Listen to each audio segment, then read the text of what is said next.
RH Radio, DZRH TV at DZRH Digital. Kasama sina Lakay, Deo Makalma at Elaine Apit. Araw-araw, Lunes hanggang Biyernes. Damdaming Bayan.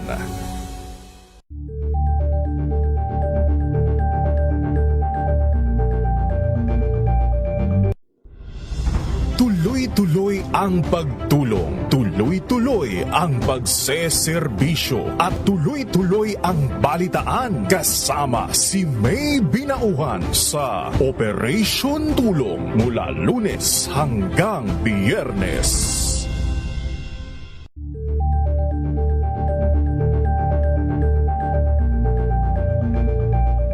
Tambalang Anthony Taberna at Jerry Baha ang gigising sa inyong umaga dahil lalatay ang humahagupit na diskusyon at komentaryo Lunes hanggang Biyernes sa 2x2.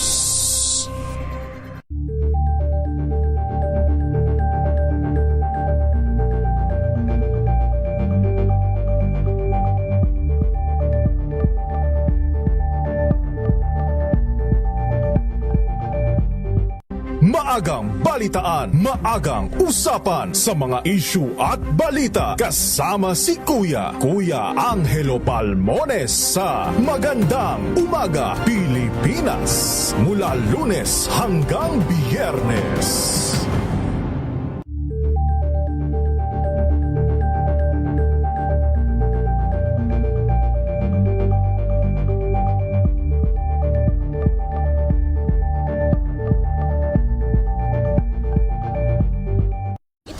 Ng naitalang 17 individual na ang kanilang naaresto. Metro Manila Development Authority o MMDA ang No Contact Apprehension Policy o NCAP sa Metro Manila. Sa ang ilang mga dokumento ay peke. Hindi rin legal ang employment na ipinangako sa kanila. Sa mata ng batas, mananagot ang sangkot at may sala. Dahil sa bawat paglabag, may karampatang parusa. Alamin ang mga pananagutan sa likod ng mga bawal. Dito sa Hoy! Bawal yan, tuwing Sabado, alas 11:30 ng umaga. Dito lang sa DZRH TV.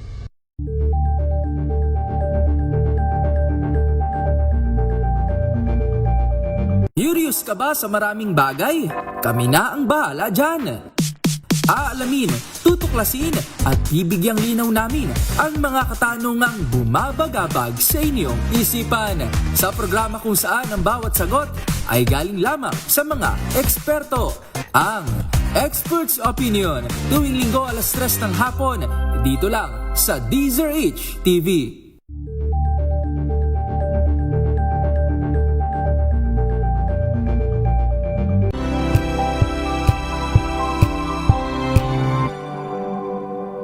Sa loob ng 86 na taon, DZRH ang naging kaagapay ng mga Pilipino sa balita, sa serbisyo at sa bawat kwento.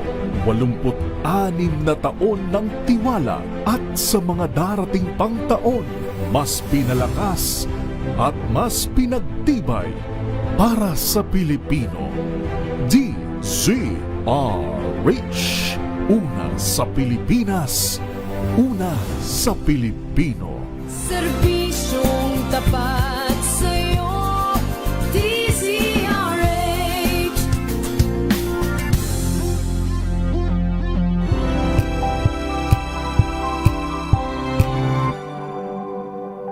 Tinesting, sinuri, siniyasan.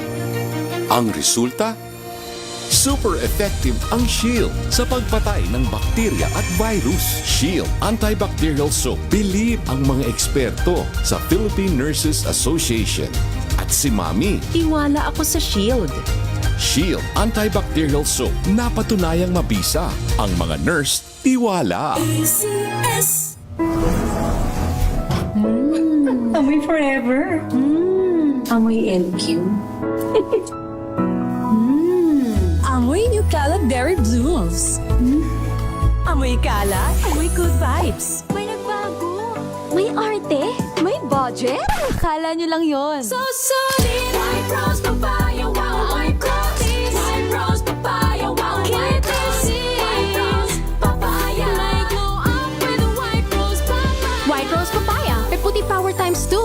papaya at niacinamide. May shea butter and tea tree oil pa. Kutis sulit ang glow up. White rose papaya. Kutis sulit ang glow up. Amoy forever. Amoy LQ. Amoy New Caleb Berry Blooms. Amoy kalat, amoy good vibes.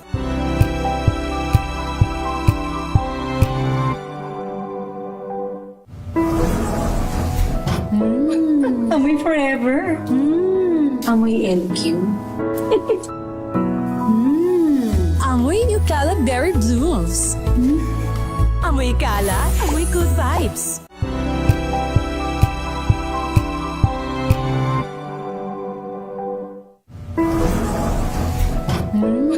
Amoy forever. Amoy LQ. Amoy New Caleb Berry Blooms. Amoy kalat, amoy good vibes.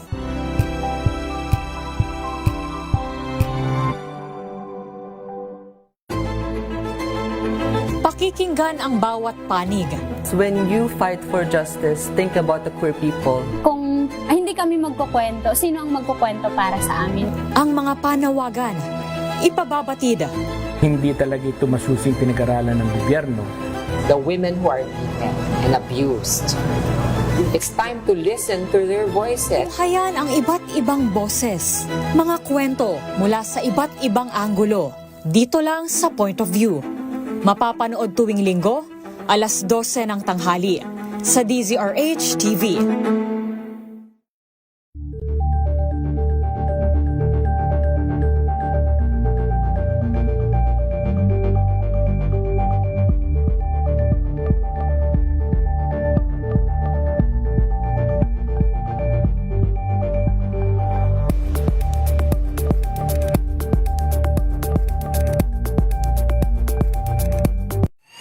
Mga balitang gigising sa inyong umaga. Mga balitang kailangan mong malaman. Mapapakinggan sa ACS Balita sa 2x2. Kasama sina Anthony Taberna at Jerry Baha. Lunes hanggang Biyernes.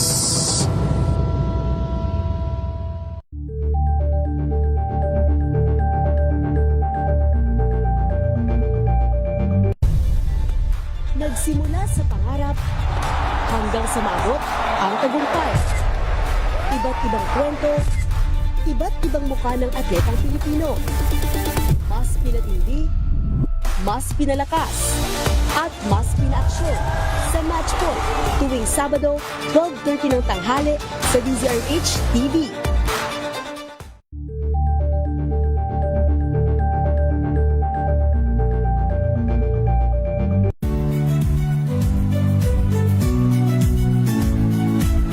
Magandang araw mga kaibigan. Ito po ang inyong balerina ng bayan, si Lisa Makuhay Lizalde, na nag-aanyaya sa inyong samahan kami at ang aming mga espesyal na panauhin para sa kalahating oras ng masayang kwentuhan sa aming programang Art to Art, kung saan ang usapang sining at kultura ay para sa lahat.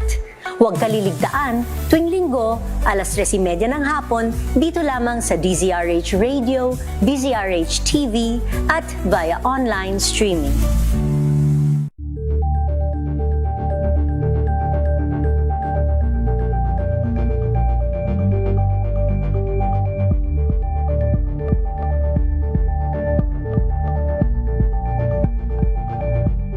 Alamin ang mga maiinit na isyung pambayan, mga balitang kailangan mong malaman, usapin sa pamahalaan, politika, ekonomiya at kabuhayan. Ito ang mga dapat mong malaman, pakialaman at pag-uusapan dahil kayo ang tinig ng mamamayan dito sa Damdaming Bayan. Live sa DZRH Radio, DZRH TV at DZRH Digital. Kasama sina Lakay, Deo Makalma at Elaine Apit. Araw-araw, Lunes hanggang Biyernes. Damdaming Bayan.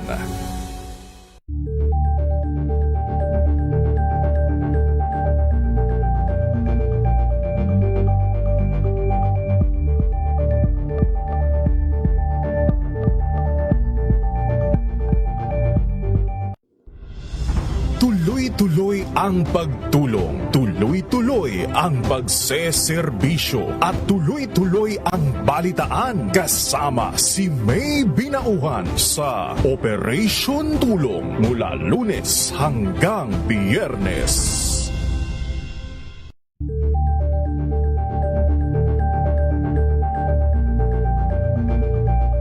Tambalang Anthony Taberna at Jerry Baha ang gigising sa inyong umaga dahil lalatay ang humahagupit na diskusyon at komentaryo Lunes hanggang Biyernes sa 2x2.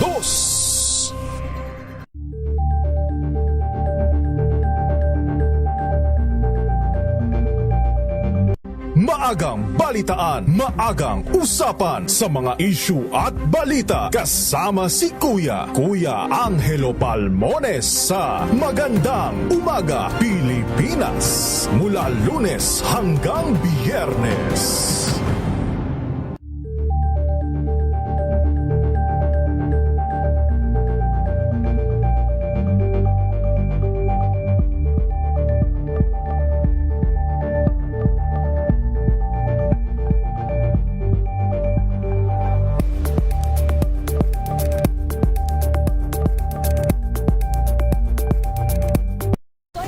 Naitalang 17 individual na ang kanilang naaresto. Ng Metro Manila Development Authority o MMDA ang No Contact Apprehension Policy o NCAP sa Metro Manila. Sa ilang mga dokumento ay peke.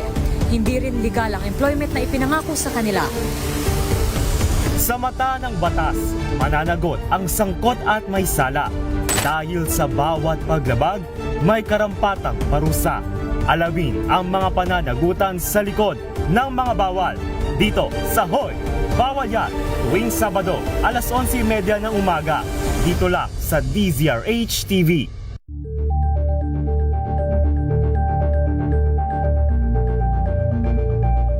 Curious ka ba sa maraming bagay? Kami na ang bahala dyan. Aalamin, tutuklasin at bibigyang linaw namin ang mga katanungang bumabagabag sa inyong isipan. Sa programa kung saan ang bawat sagot ay galing lamang sa mga eksperto. Ang Expert's Opinion, tuwing linggo alas 3 ng hapon, dito lang sa DZRH TV.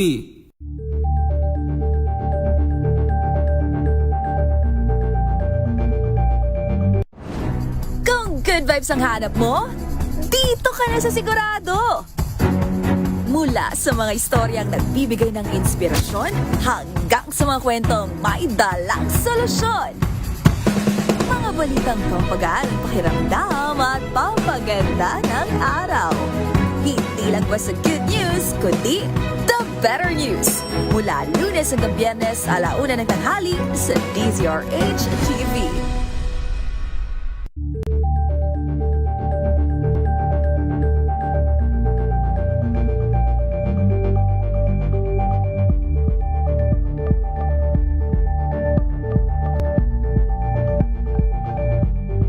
We've got you covered.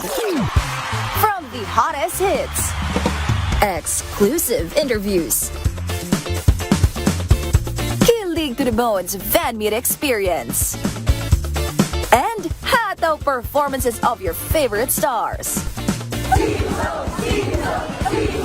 Saturdays, 12 noon, dito lang sa DZRH TV.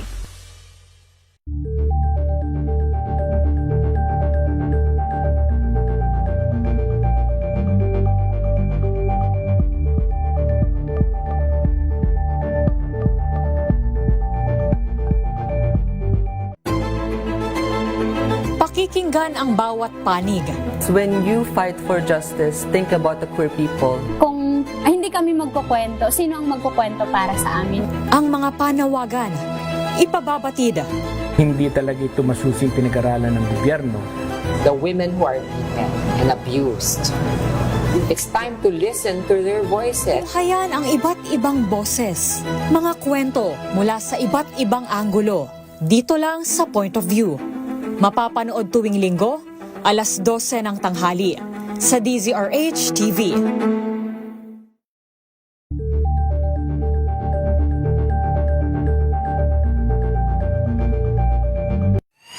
Mga balitang gigising sa inyong umaga. Mga balitang kailangan mong malaman. Mapapakinggan sa ACS Balita sa 2x2. Kasama sina Anthony Taberna at Jerry Baha. Lunes hanggang Biyernes.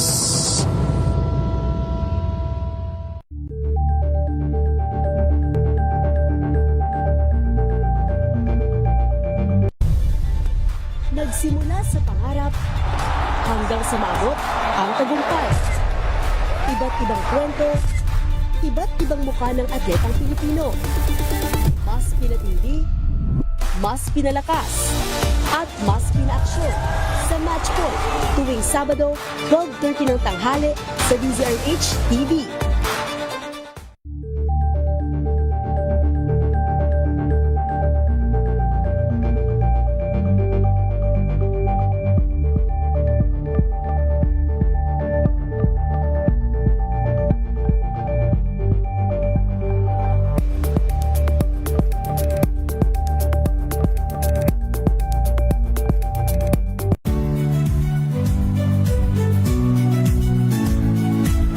Magandang araw mga kaibigan.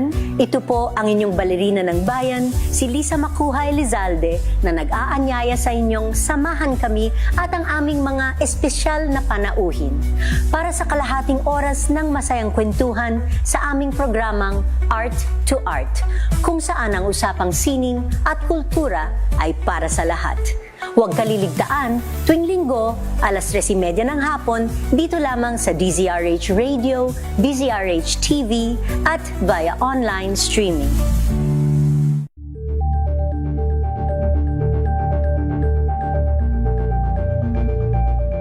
Alamin ang mga maiinit na isyung pambayan, mga balitang kailangan mong malaman, usapin sa pamahalaan, politika, ekonomiya at kabuhayan. Ito ang mga dapat mong malaman, pakialaman at pag-uusapan dahil kayo ang tinig ng mamamayan dito sa Damdaming Bayan. Live sa DZRH Radio, DZRH TV at DZRH Digital. Kasama sina Lakay, Deo Macalma at Elaine Apit. Araw-araw, Lunes hanggang Biyernes. Damdaming Bayan.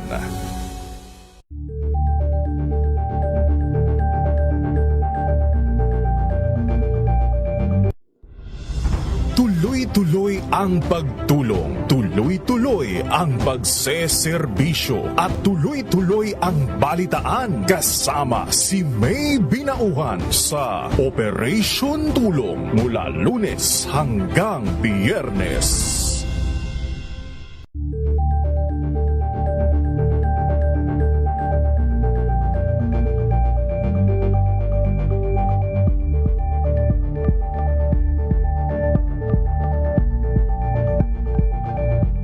Tambalang Anthony Taberna at Jerry Baha ang gigising sa inyong umaga dahil lalatay ang humahagupit na diskusyon at komentaryo Lunes hanggang Biyernes sa 2x2.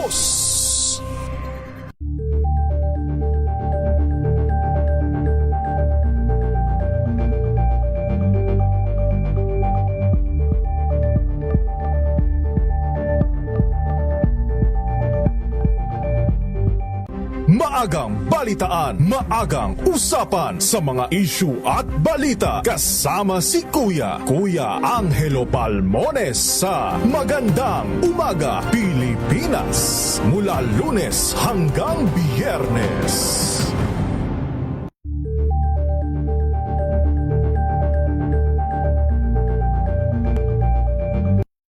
Ng naitalang 17 individual na ang kanilang naaresto. Ng Metro Manila Development Authority o MMDA ang No Contact Apprehension Policy o NCAP sa Metro Manila. Sa ang ilang mga dokumento ay peke.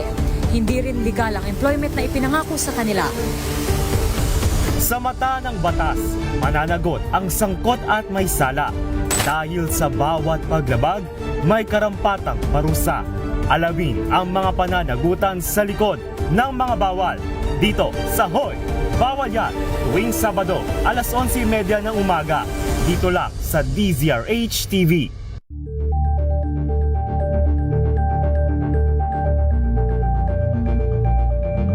Curious ka ba sa maraming bagay? Kami na ang bahala dyan. Aalamin, tutuklasin at bibigyang linaw namin ang mga katanungang bumabagabag sa inyong isipan.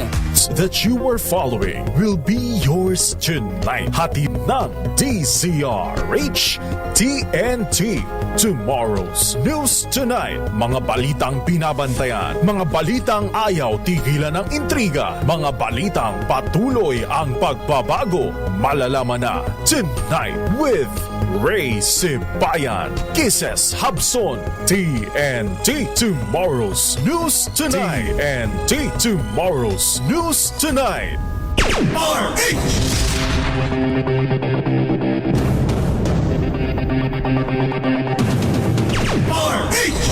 TNT. Tomorrow's News Tonight. Magandang gabi po Luzon, Visayas, Mindanao sa ating pong Tomorrow's News Tonight. Ngayon pong total lunar eclipse. Kayo ba'y tumingala at nakatingala na para masilayan ng ganda ng kabilugan ng buwan na pulang-pula? Sa ating pong headlines mga kaibigan sa Tomorrow's News Tonight, panibagong taas presyo sa petrolyo namumuro sa susunod na linggo. Excise tax sa langis, posible raw tapyasan ayon sa Malacanang. Department of Energy posibleng magpatupad ng provisional fare hike sakaling pumalo sa 60 pesos ang kada litro ng petrolyo. Employers Group kontra sa panukalang work from home dahil sa seri ng taas presyo sa petrolyo. Listahan ng crisis alert level sa mga bansang apektado ng tensyon sa gitnang silangan inilabas ng DMW. Impeachment complaints laban kay VP Sara Duterte. Pagbobotohan kung sufficient in substance bukas. Anti-political dynasty bill lusot na sa committee level sa Kongreso. Dating Health Secretary Alfredo Bengzon pumanaw na po sa edad na 90. 19 anyos na college student patay sa hazing sa Cavite, isang suspect tukoy na. 2 patay, 3 sugatan sa pagbagsak naman ng isang helicopter dyan po sa may Pililla, Rizal. Sa TNT Global News, digmaan ng US sa Israel laban sa Iran hindi tatagal ng ilang taon ayon kay Israeli Prime Minister Benjamin Netanyahu. Abay, tigil na. Kailangan pa magbilang, ano? Samantala naman, TNT Sports, Kiefer Alas, bagong miyembro ng Ateneo Blue Eagles para sa UAAP Season 88 Men's Basketball. At sa showbiz, Tuesday Vargas, iplenex ang bagong trabaho, aktres Dedma sa mga bashers. TNT. Tomorrow's News Tonight. Ano po mga lingkod, sina Ray Sibayan At Kisses Habson. para sa DZRH, una sa Pilipinas. Una sa Pilipino. TNT. Tomorrow's News Tonight. Sa ating po mga balita, katataas lamang ho ng halos 2 piso sa presyo ng gasolina. Aba, may panibago na namang malaki ang taas presyo sa petrolyo sa susunod na linggo. Sabi sa DZRH ng Oil Industry Management Bureau ng Department of Energy, bagaman wala pang katiyakan, posible raw pumalo sa hanggang 2 piso ang taas presyo sa petrolyo sa mga susunod na linggo dahil nga po sa nangyayari ngayong bakbakan ng Amerika, Israel at ng Iran. Apektado daw po nito ang trading ngayon pong linggo lalo't may ilang barko ang hindi muna makadaan sa Strait of Hormuz na maaaring nila makaapekto sa supply ng petrolyo sa buong daigdig. Sa nabanggit na lugar dumadaan ng 20% ng global supply ng petrolyo at liquefied natural gas lang patungo sa consumers. Sumipa naman sa 10% ang presyo ng Brent crude sa world market na ayon sa ilang international analysts, posibleng pumalo sa $100 per barrel. Wag naman sana. Epektibo kanina pong alas 6 ng umaga ang pagtaas naman sa presyo ng petrolyo sa Pilipinas. Tumaas nga po ng 1.90 ang bawat litro ng gasolina, 1.50 ang bawat litro ng kerosene at 1.20 ang bawat litro ng diesel. Posible naman na hilingin ni Pangulong Ferdinand Marcos Jr. sa Kongreso na payagan siyang tapyasan ang excise tax sa langis. Ito'y kapag lumampas ng $80 kada bariles ang halaga ng krudo sa Dubai dahil sa matinding tensyon sa gitnang silangan. Sinabi ng presidente na kapag sumipa ng husto ang presyo ng langis sa world market, hihimukin niya ang mga mambabatas na siya ay bigyan ng kapangyarihan na bawasan ng excise tax sa produktong petrolyo. Narito po ang bahagi ng pahayag ng Pangulo. There is also a proposal that we will examine further. I am going to talk to the leaders in both the House and in the Senate to maybe this is not yet a sure thing, but this is something that we are discussing, and it could be helpful. Is to give me the President the authority to reduce excise tax on petroleum products should Dubai crude exceed $80 per barrel. And that wala pa tayo doon. But if in case that happens, then maybe this is something that we will have to. This is one tool that we will have to have. Bahagi po ng pahayag ni Pangulong Bongbong Marcos. TNT Tomorrow's News Tonight. Samantala naman, nakikiisa po ang liderato ng Kamara sa layunin ho ni Pangulong Ferdinand Marcos Jr. na protektahan ng mga mamayan sa pagtaas ng presyo ng petrolyo sa world market resulta ng krisis sa Middle East. Ayon po kay House Speaker Faustino Boyedi III, makikipag-ugnayan ng Kamara sa Senado para pag-aralan at kung kinakailangan ay maamyandahan ng batas. Ito po ay para mabigyan ng Pangulo ng sapat na kapangyarihan na maibaba ang excise tax o buwis sa langis sa tuwing may matinding oil price increase. Sinabi pa ni Dina, suportado rin niya ang mga panawagan ng lahat ng government agencies na magsagawa ng akbang para makatipid sa konsumo ng kuryente.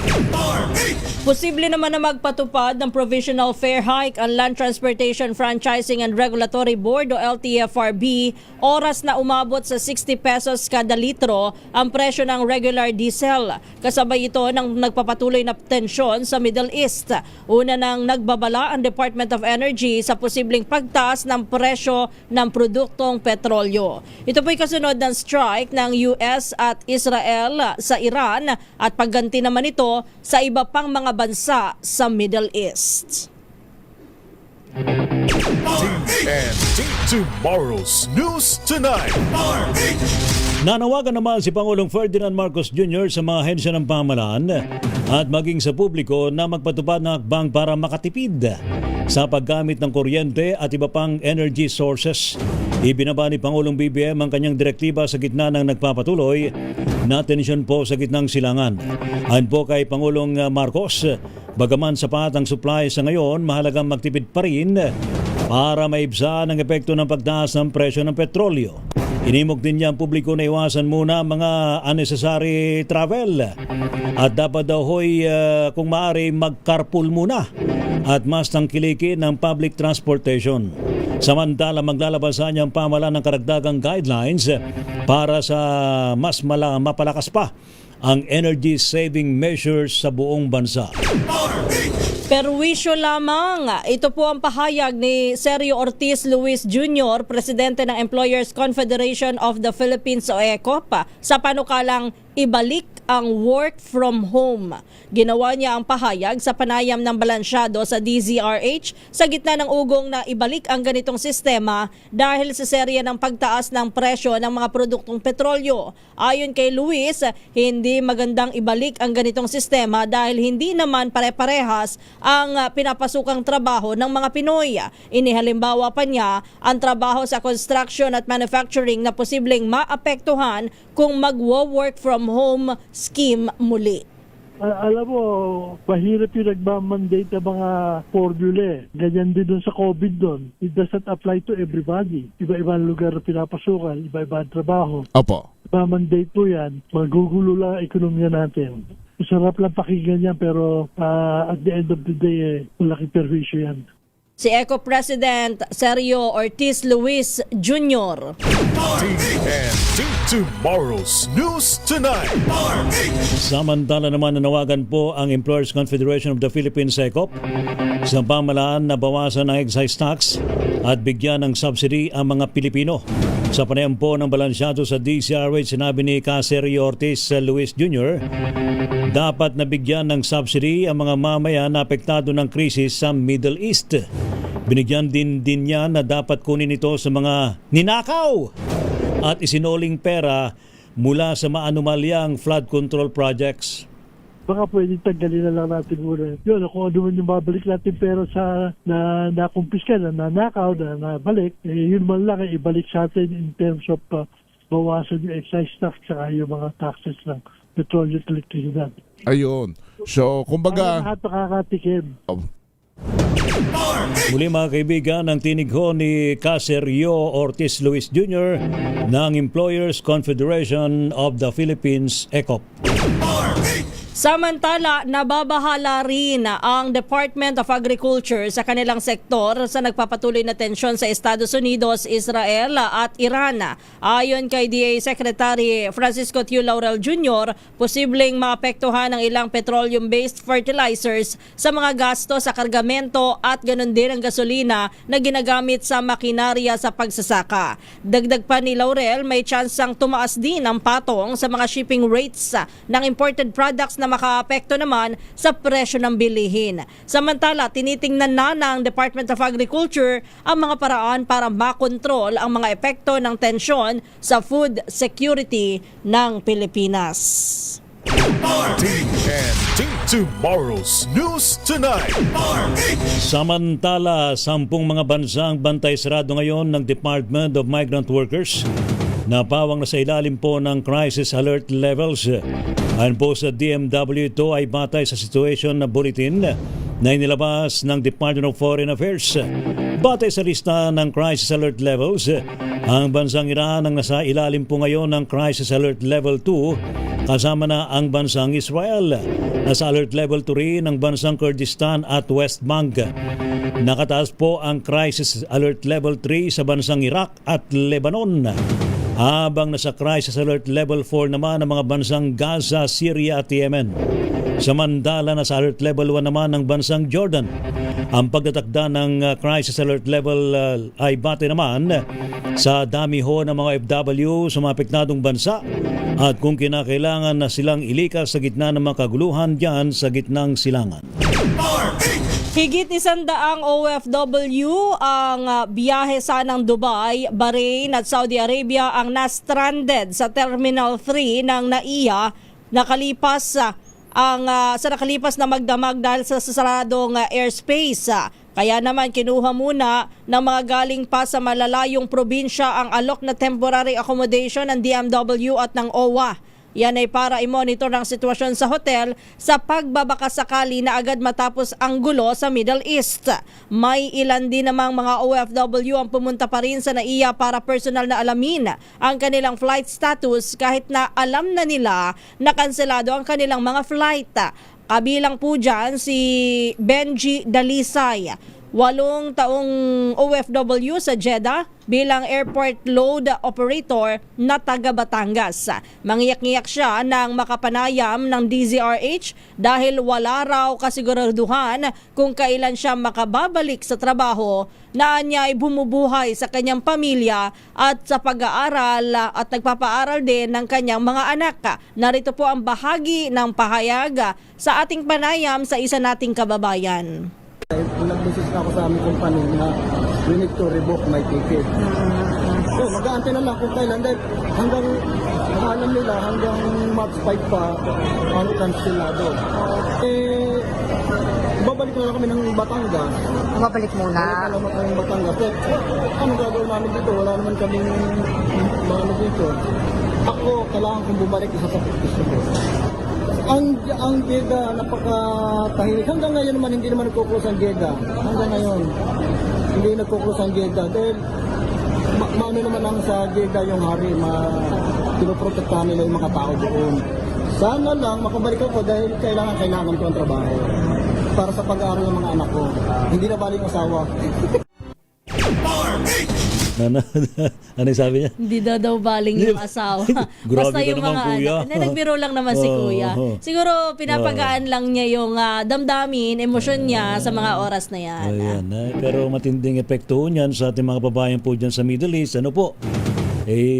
Kanina nasa more than 1,000 na yung gusto magpa-repatriate. Pero ang sabi nga ni Pangulong BBM, mukhang pahirap pa ngayon kasi alangan naman na magpalipad ka ng eroplano, nagpapaliparan ng mga missile. O di ba? Naku po. So gumagawa naman ng paraan daw ang gobyerno na mailikas sa ibang pamaraan, hindi isa by air, siguro by land. Or kaya lang matagal-tagal na biyahe yun, partner, ha? Oo. Magbabay sea. Oh. At saka mukhang hindi rin ganun ka, medyo mahigpit. Siguro by land or by higpitan sea, pupunta sa bansa na safe ng magpalipad na eroplano.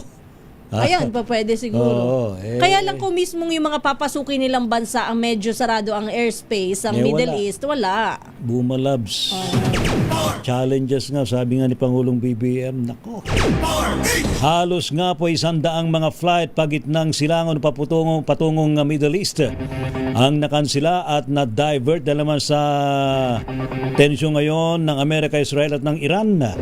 Ayon po sa Civil Aviation Authority of the Philippines o CAAP, 25 dito ang canceled flights ng Philippine Airlines, 24 naman ng Emirates mula February 28 hanggang sa ngayong araw na ito. 13 namang flights ng Qatar Airways ang nakansila at tig-11 sa Cebu Pacific at Etihad Airways at 2 sa Kuwait Airways. Karamihan po sa mga apektadong flight ay patungo mula sa Doha, Dubai, Riyadh, Abu Dhabi, Bahrain at Kuwait. Sa kabuuan, nasa higit sa 10,000 mga pasahero na po ang naapektuhan ng krisis dyan po sa gitnang silangan. Samantala, aminado naman si Pangulong Ferdinand Marcos Jr. na sadyang mapanganib at hindi pa kakayanin sa ngayon ang repatriation o pagpapauwi sa mga Pilipinong nasa danger area sa Middle East. Sa press briefing sa Malacanang, nilinaw po ng Pangulo na hindi option ang pagpapalipad ng eroplano dahil sa tindi ng panganib sa papawirin, lalo na't may mga airport na inatake na at umiiral ang no-fly zone. Tiniyak naman ng Presidente na may mga nakahandang plano ang pamahalaan para sa kaligtasan ng ating mga kababayan at agad silang pauuwiin sa sandaling magkaroon na ng window o tamang pagkakataon. Meron tayong mga pinaplano dapat na mga ruta kung saan natin mailabas ang ating mga kababayan, mga foreign overseas workers.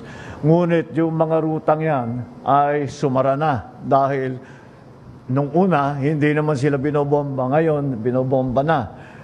So, kaya very, very fluid ang situation. Kaya patuloy namin minomonitor. We are in continuous contact, constant contact with our labor attaché, of course, our ambassadors, our labor attachés, and our defense attachés para malaman kung ano ba ang sitwasyon. Samantala, batay sa huling datos mula sa Pangulo, umabot na sa higit 1,400 na mga Pilipino ang formal ng humiling na makauwi ng Pilipinas. Pinakamarami ay mula sa Dubai na humiling ng repatriation, nasa 586 naman. At sunod dito po ay ang Israel na nasa 277, ang Abu Dhabi 270, Bahrain 231, habang may 22 sa Jordan at 10 sa Iran. TNT Tomorrow's News Tonight. Umasa naman ang Pilipinas at ng bansang South Korea na maagang may babalik ang kapayapaan at katatagan sa gitnang silangan kasunod po ng palitan ng pinapasabog na missile ng US, Israel at ng Iran. Kapwa nagayag po ng kanilang kumpiyansa sina Pangulong Ferdinand Marcos Jr. at South Korean President Lee Jae-myung na agad nang mawakasan ang kaguluhan ng magkakalabang bansa sa Middle East. Ayon po kay President Lee, kapwa nila na pag-usapan ni Pangulong BBM ang sitwasyon hindi lamang sa regional level, kundi maging ang international situation kabilang na nga po ang krisis sa Middle East. Sa panig naman ni Pangulong Ferdinand Marcos Jr., sinabi niya na kapwa nagkasundo ang Pilipinas at ang South Korea na dapat isaalang-alang ng mga bansa ang rules-based order sa ilalim po ng umiiral na international law. Kaugnay po nito ay kapwa pininindigan ni na Pangulong BBM at President Lee ang commitment ng dalawang bansa na masolusyonan ang regional security issues kabilang na ang tensyon sa South China Sea at Korean Peninsula. Kapwa din po ng dalawang leader ang kahalagaan ng patuloy na kolaborasyon para may taguyod ang kapayapaan at katatagan sa rehiyon. Samantala, tiniyak naman ng Armed Forces of the Philippines na kanilang inilalaan ang expertise ng militar sa gobyerno. Ito po ay kaugnay ng target na repatriation ng mga Pinoy mula sa gitnang silangan sa kabila ng saradong airspace at Strait of Hormuz. Ayon kay Philippine Navy Inspector General Rear Admiral Roy Vincent Trinidad, spokesperson sa West Philippine Sea, nagpapatuloy ang kanilang contingency planning katuwang ang iba pang mga ahensya ng pamahalaan. Aminado si Trinidad na hindi pa nila matutukoy kung ano-anong assets ang magagamit pero tinitingnan na rin nila kung ano lang ang mayroong ang kasundaluhan. Rest assured that the AFP is providing its expertise in terms of planners in the event government would decide to do a repatriation of our OFWs. There are many options available on the table, not only limited to what the AFP currently has. Samantala, nakahanda na rin ang mobility planes ng Philippine Air Force at lahat ng mga barko ng Philippine Navy. Ayon kay Philippine Air Force spokesperson Colonel Maria Cristina Basco, pwede nilang i-deploy ang kanilang C-130 habang inihalimbawa naman ni Philippine Navy spokesperson Captain Marisa Martine ang landing dock ng kanilang hukbo. Most probably ito yung mobility natin, no? Yung po sa Air Mobility Command. Kung ano man po yung ma-identify, most probably po it would be C-130s. And ayun po yung initial po natin sa planning. All ships could be a Philip vessel. Case in point is during the 2020 repatriation, we sent our LD as well as the Templar class vessel. Yan po ang mga bahagi ng mga pahayag nila Philippine Navy Inspector General Rear Admiral Roy Vincent Trinidad at ni spokesperson Maria Cristina Basco ng Philippine Air Force. TNT Tomorrow's News Tonight. Samantala, wala namang nakikitang epekto ang siratang lakas ng Pilipinas sa suporta ng Amerika sa alyansa sa kabila ng tutok nito sa tensyon sa gitnang silangan. Ayon po kay AFP spokesperson for the West Philippine Sea, Rear Admiral Roy Vincent Trinidad, hindi sila nakakita ng kabawasan sa commitment ng Amerika na isang treaty ally. Patunay umano rito ang patuloy pa ring maritime cooperative activity sa exclusive economic zone ng Pilipinas. Gayun din, naniniwala po ang AFP na hindi magkakaroon ng impact ang pagipagbakbakan ng US sa Middle East pagdating sa ginakasang balikatan exercises na magsisimula sa mga susunod na buwan. Binigyan din ni Trinidad na malaking tulong daw po ang kalyado at iba pang like minds na nations pagdating sa pagpapanatili ng kaayusan sa Indo-Pacific region. The MMCA recently conducted is a classic example of that. So there's been no marked dip in the support of our treaty ally. Samantala, nagkasa naman ng kilos protesta ang iba't ibang grupo sa pangunguna po ng bagong alyansa Makabayan o Bayan sa Calao Avenue sa Maynila upang kondenahin ang pag-atake ng Amerika at Israel sa Iran. Ayon kay Mong Palatino, Secretary General ng Bayan, hindi ba katwiran ang aksyon ng Estados Unidos dahil sa dami ng sibilyang nadadamay, lalo na ang mga OFW na maaaring maipit sa gulo. Dahil dito'y kinalampag po ng grupo ang pamahalaan na ipatigil ang presensya ng base militar sa ilalim ng Enhanced Defense Cooperation Agreement o EDCA, alisin ang missile sa bansa at pauwiin ang mga sundalong Amerikano. And tomorrow's News Tonight. Standby pa rin po sa iba pang mga balita mga kaibigan sa Tomorrow's News Tonight. Abay, bukas daw po inaasang pagbubutuhan na ang ng House Committee on Justice kung sufficient in substance ang dalawang impeachment complaint laban kay VP Sara Duterte. Samantala naman, 19 na taong gulang na college student abay patay daw po sa hazing. Diyan po sa Cavite, isa sa mga suspect natukoy na raw po ng otoridad. May bumagsak pong helicopter sa may Pililla, Rizal. 2 ang naitalang namatay, 3 ang sugatan. Si dating Health Secretary Alfredo Bengzon, ito yung dating kalihim ng kalusugan ni dating Pangulong Cory Aquino. 1996 onwards. Tama? 1986 onwards. Pumanaw na po sa edad na 90. Pilipinas ang oras, alas 9:43 ng gabi.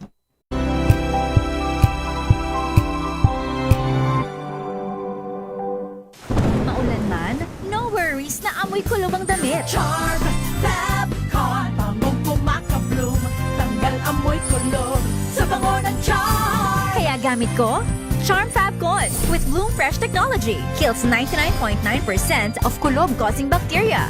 May aroma burst pa of thousands of flowers and berries. Ang sampay sa loob, no amoy kulob. Bangong pumakabloom sa Charm! Charm Fabcon. ACS.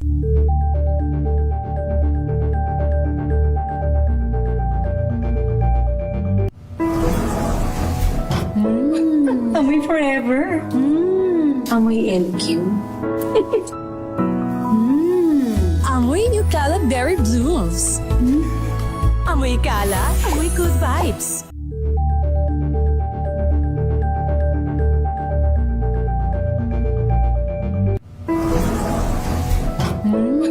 Amoy forever.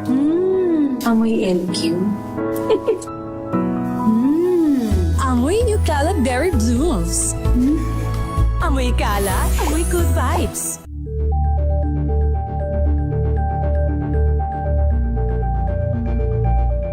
Hello, Washi! Laundry day na naman! Yay! Anong meron? Mancha ng chocolate, putik, may libag pa! Kaya natin yan! With Pride Washing Machine Detergent, may triple stain-away formula. Tanggal ang makapit, madikit, at malupit na dumit mancha. Kaya easy-easy ang labada. Mula noon hanggang ngayon! All you need is pride. All you need is pride. ACS.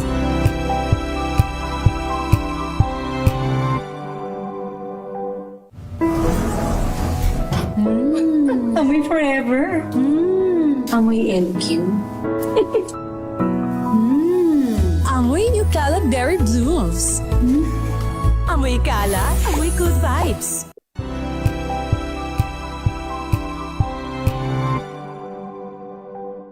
Alamin ang mga maiinit na isyung pambayan, mga balitang kailangan mong malaman, usapin sa pamahalaan, politika, ekonomiya at kabuhayan. Ito ang mga dapat mong malaman, pakialaman at pag-uusapan dahil kayo ang tinig ng mamamayan dito sa Damdaming Bayan.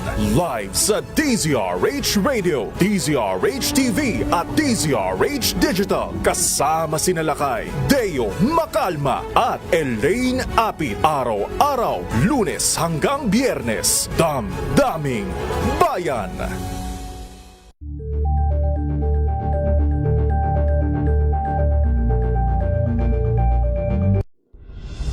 Tuloy-tuloy ang pagtulong, tuloy-tuloy ang pagseserbisyo at tuloy-tuloy ang balitaan kasama si May Binauhan sa Operation Tulong mula Lunes hanggang Biyernes.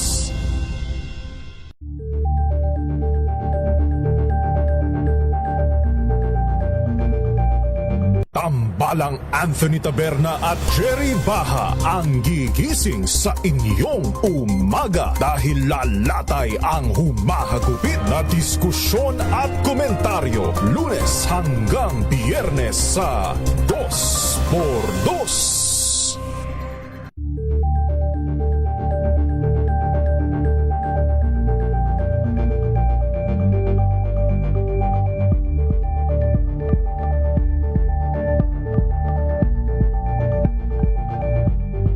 Maagang balitaan, maagang usapan sa mga issue at balita kasama si Kuya Angelo Palmones sa Magandang Umaga Pilipinas mula Lunes hanggang Biyernes.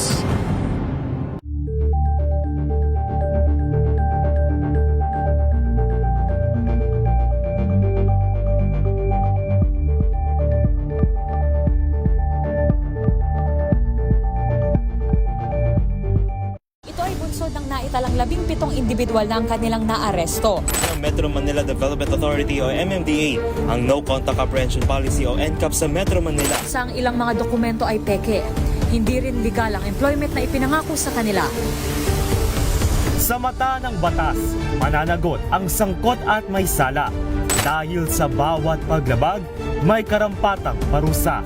Alamin ang mga pananagutan sa likod ng mga bawal. Dito sa Hoy! Bawal Yan! Tuwing Sabado, alas 11:30 ng umaga. Dito lang sa DZRH TV.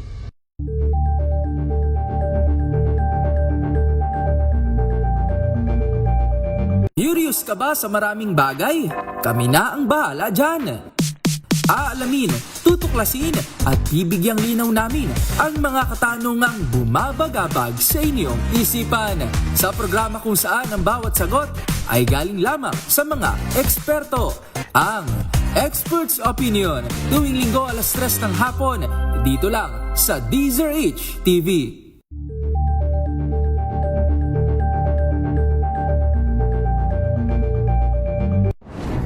Kung good vibes ang hanap mo, dito ka na sa sigurado!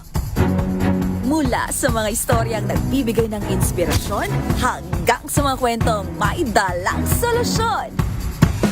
Mga balitang pampagaan, pakiramdam at pampaganda ng araw. Hindi lang ba sa good news, kundi the better news. Mula Lunes hanggang Biyernes, 1:00 ng tanghali sa DZRH TV.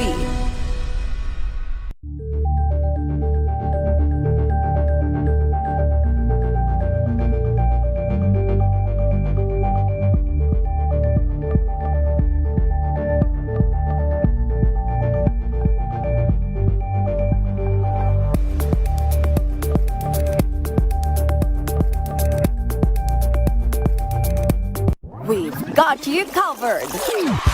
From the hottest hits, exclusive interviews,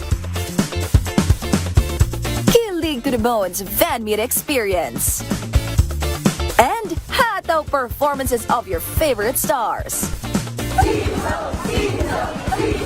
Saturdays, 12 noon, dito lang sa DZRH TV.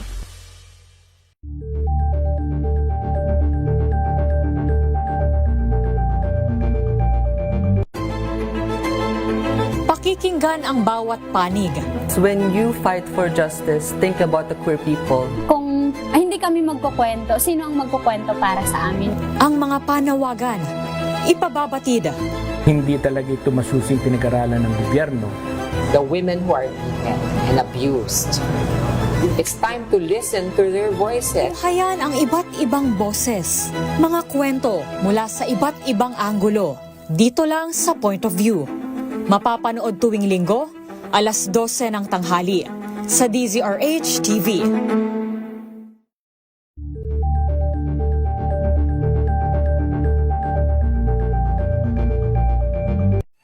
Mga balitang gigising sa inyong umaga. Mga balitang kailangan mong malaman. Mapapakinggan sa ACS Balita sa 2x2. Kasama Inyo pa rin pong mga lingkod, sina Ray Sibayan At Kisas Habson. para sa DZRH, una sa Pilipinas. Una sa Pilipino. RTN tomorrow's News Tonight.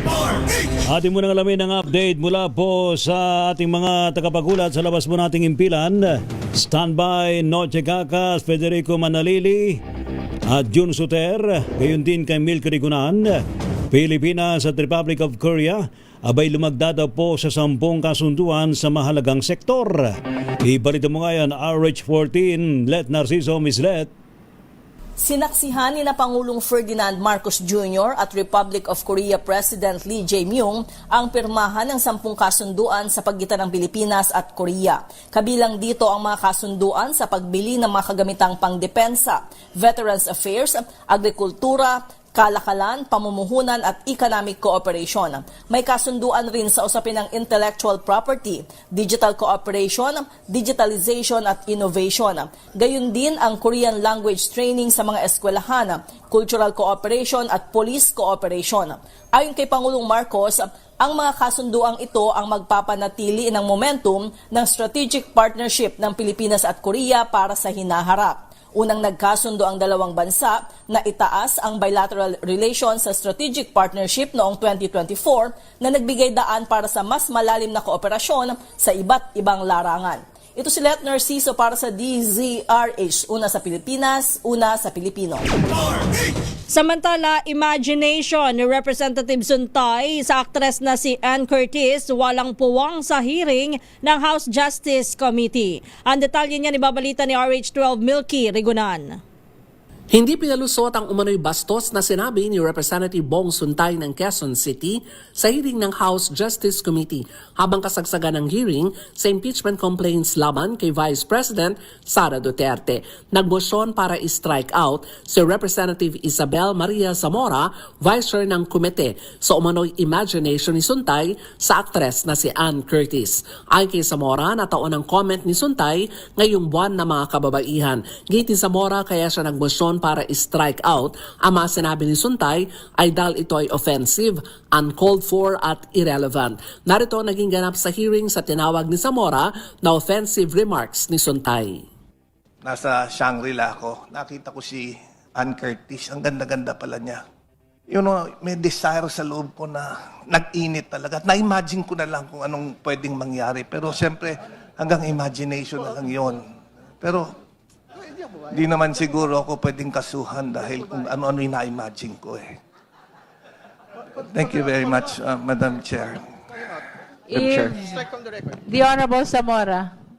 Madam Chair, I would like to have those statements stricken from the record. Madam Chair, there is nothing sexual dun sa sinabi ko. Nothing immoral. It's just, I said, may na-imagine ako. I think there is nothing wrong. Nevertheless, Madam Chair, I want that deleted in the record.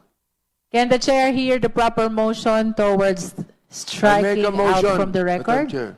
Honorable Zamora. Madam Chair, I move to strike those statements from the record. Objection. Samantala, paalala naman ni Batangas Representative Jervil Luistro, chair ng House Justice Committee sa mga miyembro ng komite, mag-focus sa subject matter sa impeachment at wag lumabas sa hindi naman topic. Dagdag pa ni Luistro, malaya ang mga kongresistang maghayag na may issue sa ibang forum, pero wag anya sa Justice Committee na abala sa impeachment proceedings. Ako si Milk Rigunan, nagulat para sa DZRH, una sa Pilipinas, una sa Pilipino. Para naman kasi wala naman sa tamang venue. No comment. Hindi, yun nga di ba? Yun ang sinasabi ng kapwa niya congressman eh. Alam mo yung out of context doon sa pinag-uusapan, tapos bigla kasi singit ng... Oo nga eh. Ay, nako. Imagine there's no heaven. TNT Tomorrow's News Tonight. Samantala, dumako na tayo kay Noche na mahilig din mag-imagine. Ang ini-imagine niyan ay kayamanan. Ayun, mas maganda pa yan. Lalo na ngayong lunar eclipse, kailangan mong mag-visualize ng kayamanan. Yan. Para mas malakas ang enerhiya. O, yun ho, pagsipa daw ho ng presyo ng petrolyo, isa sa mga pangamba ng mga tsuper. Ating alamin sa report ni RH27. Noche Cacas, Noche! Lakay Ray at Kises, inaasahan na ng ilang driver ang pagsipa pa ng produktong petrolyo dahil sa giyera sa gitnang silangan. Ayon sa ilang driver na tumangging magbigay ng pangalan na kahit wala naman daw giyera, umaaray na sila dahil sa halos linggo-linggo ang pagtaas ng produktong petrolyo. Lalo pat mababawasan din ang kanilang kinikita araw-araw sa pamamasada dahil sa diesel na lang daw napupunta ang kanilang pinagpaguran. Kung dati Lakay Ray at Kises nakapag subi pa sila ng konti, pero ngayon hirap na sila sa maghapon, lalo na kapag maipit sa traffic na kumukonsumo rin ng krudo. Umaray rin ang ilang chauffeur ng taxi at ng ilang delivery rider. Sa ngayon, sumipa na sa 55.80 ang petro na diesel max matapos tumaas kanina umaga ng 1.20 pesos per litro. Ang turbo diesel ngayon nasa 58.80 na. Ang extra advance sa gasoline 55.20 matapos tumaas ng 1.90 per liter. Ang XCS gasoline nasa 56.20 kada litro. Sa panig ng tricycle driver at isang car owner, pakinggan natin. Tulad sa amin ngayon, mga tricycle driver, nahirapan kami sa pagbiyahe namin nga kailangan talaga namin ang pera para sa pamilya, lalo na pag tumaas sa pagtaas ngayon sa gasolina. Dahil siguro sa gira, yun siguro ang epekto ngayon sa gasolina natin nga tumaas. Grabe na ang taas ng gasolina. Hindi na kaya ng budget. Samantala, Lakay Ray at Kises, umaasa naman ang ilang driver na humupa na ang sigalot sa Middle East na siyang source ng produktong petrolyo. Aris sa 27 at saka sa DZRH, una sa Pilipinas, una sa Pilipino. Samantala, dakuha naman natin ang Malabon na motorcycle rider arestado matapos na mahulihan ng illegal na baril sa Malabon. Ibalita mo yan, Federico Manalili. Yes, Kiso Patrick na Hilas Reyes ang isang rider ang ito'y mahulihan ng illegal na baril na ito'y ma-plug down sa Gilawang Oplan City sa may area ng Barangay Concepcion, lungsod ng Malabon, pasado alas 9 umaga kanina. Sa ulat ang tanggap ni Brigadier General Christopher de la Cruz, District Director ng Northern Police District, habang nagsasagawa ng Oplan City ang mga kawani ng Tactical Motorcycle Unit ng Malabon Police at siyang na kanilang may plug down tong isang motorcycle na pinahanapan naman ng dokumento na kanyang dalang motor dahil ito gamit pa isang improvised plate lamang nang mapansin nga ng mga otoridad na parang balisa at hindi mapakali. At doon naghinala yung mga otoridad at pinabuksan sa kanya yung nakasabit na silimbag doon na discovery ang isang 9mm Taurus na tito'y kargado ng bala yung nakaload ng magazine. At wala namang may pakitang dokumento na ito'y lisensyado na resulta ng pagka-arrest ng suspect na isang 40 anyos at isang messenger at residente naman ito ng Barangay San Roque, lungsod naman ng Nabotas. Sa ngayon nakapit na sa custodial facility ng Malabon City Police Station habang naharap sa kasong RA 10591. Federico Manalili para sa DZRH, una sa Pilipinas, una sa Pilipino. Thank you, Ka-Fed. Samantala, isang school principal abay arestado daw po sa drug den sa Davao Oriental. Report mula kay Jun Soter. Jun! 3 katao kabilang ang isang pampublikong school principal ang naaresto matapos mabuwag ang drug den sa sinagawang bypass operation sa Purok Limatok Street, Barangay Central, Mati City, Davao Oriental. Marso 2, 2026, bandang 1:45 ng hapon. Pinangunahan ng Davao Oriental Provincial Office ng Philippine Drug Enforcement Agency Regional Office 11 ang operasyon katuwang ang Regional Intelligence Unit at Mati City Police Station. Kinilala ang sinasabing drug den maintainer na si alias Nini, 44 anyos, na naaresto matapos magbinta ng isang pakiti ng hinihinalang sabon na nagkakalaga ng 1,000 pesos sa isang pusher buyer ng PDEA. Naaresto din ang dalawang bisita ng drug den na sina alias John at alias Jay, kung saan ang huli ay isang school principal na kumpiska sa operasyon ng isang pakiti ng hinihinalang sabon na may tinatayang timbang na 5 gramo at halagang aabot sa 50,000 pesos, iba't ibang drug paraphernalia at ang Mark Baibas money. Inihanda na ang pagsasampa ng kaukulang kaso laban sa mga sospek para sa paglabag sa Republic Act 9165 o ang Comprehensive Dangerous Drugs Act of 2002. Ito si June Suter para sa DZRH. Una sa Pilipinas, una sa Pilipino. TNT Top News Trending Worldwide. Sa TNT Global News, digmaan sa US-Israel laban sa Iran, hindi tatagal daw po ng ilang taon. Ayon yan sa Israeli Prime Minister. Ibalita mo yan, Wina Pearl Hesoro. Hindi umano tatagal ng ilang taon ang digmaan ng Israel at Estados Unidos laban sa Iran. Ito ang sinabi ni Israeli Prime Minister Benjamin Netanyahu. Ayon sa punong ministro ng Israel, maaaring tumagal ng ilang linggo ang labanan, ngunit hindi ito tatagal ng ilang taon. Matatanda ang nagsimula ang pinagsanib na airstrikes ng Israel at US laban sa Iran noong araw ng Sabado. Samantala, ilang bansa tulad ng Russia, China at Turkey ang kumundena sa digmaan. Para sa TNT Global News, ito si Wina Pernesoro ng DZRH. Una sa Pilipinas, una sa Pilipino. Thank you. Salamat, Wina Pernesoro. At ngayon sa ating sports, ating alamin ng sports news ni Kyle Bulyas. Kiefer Alas, bagong miyembro ng Ateneo Blue Eagles para po sa UAAP Season 88 Men's Basketball. Report mula kay Kyle Bulyas. Kyle. Balik Pilipinas na ang standout ng Gilas Pilipinas Youth na si Kiefer Alas at ngayon magiging bagong miyembro ng Ateneo Blue Eagles sa susunod na season ng UAAP Men's Basketball.